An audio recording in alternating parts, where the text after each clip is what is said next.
housing benefits was the strongest part of the presentations, without a doubt.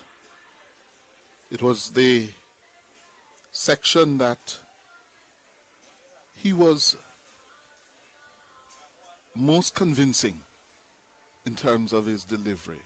For much of the speech, he kept reading, turning the pages, reading, not talking with me. Yeah, he kept on reading. But the housing part, you could see his corporate legal training and command on full display. He was talking with us.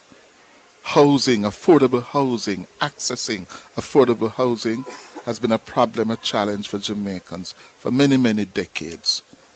And several prime ministers, governments have attempted to deal with it with varying degrees of success. Yeah?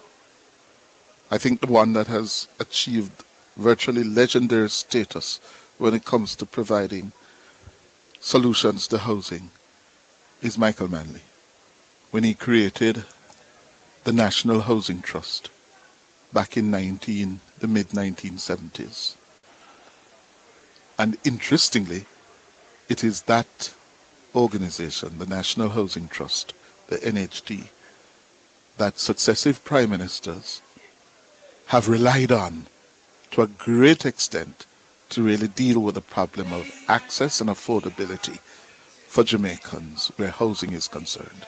And so it was yesterday when Mark Golding tackled the issue in the best part of his presentation.